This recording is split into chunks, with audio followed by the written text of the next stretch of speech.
Okay, hi there, and welcome to a video on microeconomics.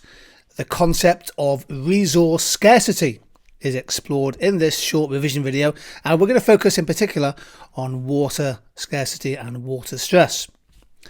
So what is resource scarcity? Well, resource scarcity is essentially about the current demand for a particular resource being bigger than the available supply. And what matters is that scarcity has potentially huge implications for how we lead our lives and also for the economic prosperity of communities, countries and regions. So resource scarcity happens when demand for particularly a natural resource is greater than the available supply in a given time period, leading to a decline in the stock of available resources.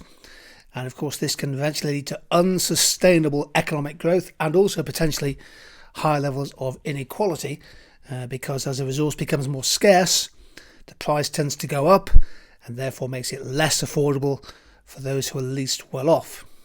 Now, students introducing themselves to economics will become familiar with the different types of factor inputs available to produce or supply goods and services. And these factor inputs are summarized in this graphic: land, labor, capital and enterprise. At the heart of many economic issues is this point: the economic problem involves important, often tough decisions about how to make the best use of our limited, scarce resources, particularly when not all wants and needs can be fully satisfied. So what are the underlying causes of growing resource scarcity? Essentially four main fundamental reasons. One is that resources become scarce because of growing demand, that the market demand for a particular resource is increasing, often at a very fast pace. Secondly, that the resource supply, the extraction rate perhaps is high, the supply of resource is running out over time. This is linked to point 3, structural scarcity. It may well be the case that the resource has been mismanaged, perhaps a failure to attach property rights to the resource or to price it properly.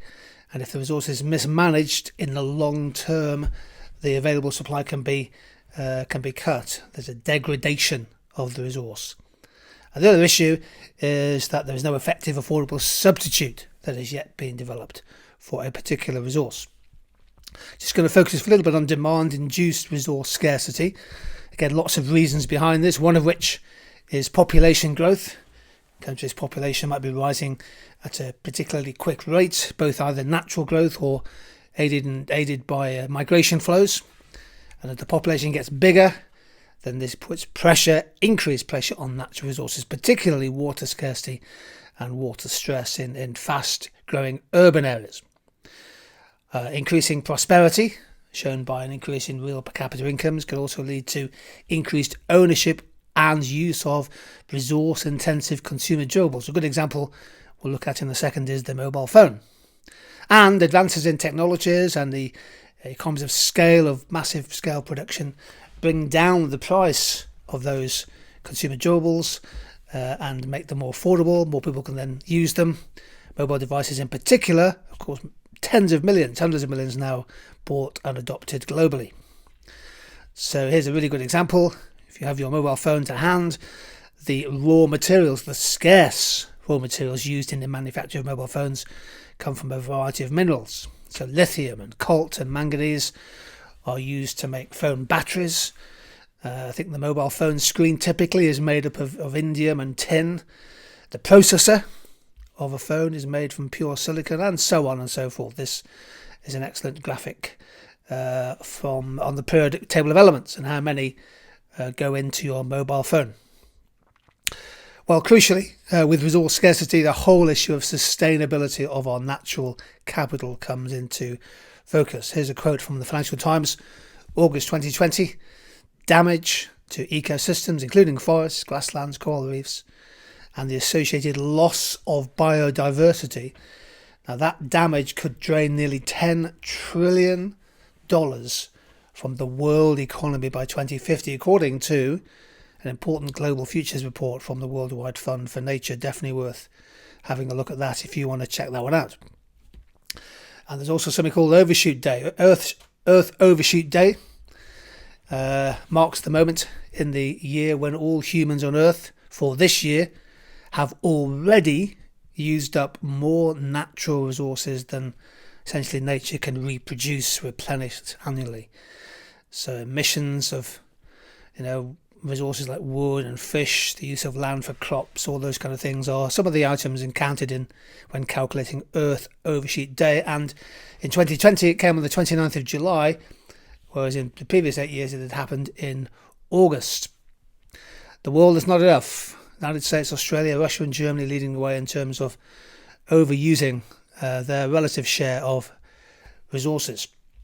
We're just going to spend a couple of minutes thinking about a particular type of resource scarcity, which is water stress, or water scarcity perhaps. One of the greatest challenges of our time, according to the World Economic Forum. Our fresh water resources are dwindling. Growing water scarcity is now one of the leading challenges for sustainable development, and that will get more pressing as the world's population continues to grow, per capita incomes go up, diets change, and the impact of climate change intensifies. This is a superb chart. If you go to the World Resources Institute, you can look at water stress, and the darker the shade on this global map, the higher the level of water stress. Data shows that 17 countries, home to 1/4 of the world's population, face extremely high levels of baseline water stress, where irrigated agriculture, industries and municipalities withdraw more than 80% of their average water supply, available supply, every year. These are the cities in the world with the highest levels of water stress. The city of Chennai, located in India, the mega city that had the highest water stress score in 2018 with 3.48 out of a possible 5 points. Los Angeles was the only city from the United States amongst the list of cities with the highest water stress. So incredible stress on available water supply. And again, here's a chart showing annual water consumption per capita by select countries. Staggering levels. And of course, the United States leads the way once more. So water scarcity is said to impact probably more than half the world's population, perhaps 4 billion people worldwide. And indeed, nearly 500 million people, according to the United Nations, live in areas where water consumption is more than double the locally renewable water resource. This is a classic example, is it not, of water scarcity. And in some cities, of course, they have nearly run out. Cape Town had a tremendously difficult water shortage a few years ago. Hence, I've shown this sign, use less than 50 litres per person per day. And this links to inequality because those least able to afford access to water are those who typically pay a higher proportion of their income when water is priced. So what can we do about it? Final slide. Well, one of the aspects you'll come across in economics is the idea that governments need to intervene in markets. Oftentimes, the free market can't be left on its own. What kind of issues, what kind of interventions might be used to address water scarcity? Think in particular about short-term palliatives versus longer-term solutions. One policy is to use physical capital to build new reservoirs. In the UK, for example, they're thinking of doing that, building new dams to hold more water, to increase the available stock of water. One is ecological infrastructure. So, for example, using slightly more natural approaches, cleaning catchment rivers, natural dams, creation of natural dams, aquifers, so you don't lose as much water. Measures to control invasive alien plants, which impact on the quality of water supply. Investment in sensors. Quite a few cities now doing this. I think in doing it in Singapore. Sensors in the water supply network, better to detect leakages. Of course, we lose a huge amount of water from leakage every day.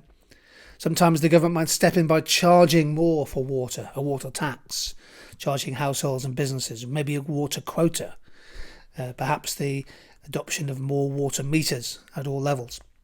Governments might introduce tougher regulations on water efficiency of all new buildings and houses. And perhaps we might try and encourage a shift in agricultural production away from crops that are very, very water intensive, including beef, for example, and wheat, towards crops that perhaps use less water per kilogram of output. Whole range of issues here. I mean, one of the joys of being an economist is that you can mull over and think about and analyse and explore what kind of policies and interventions that you think might be best to address the issue of water scarcity in particular, but resource scarcity in general. Okay, thank you very much indeed.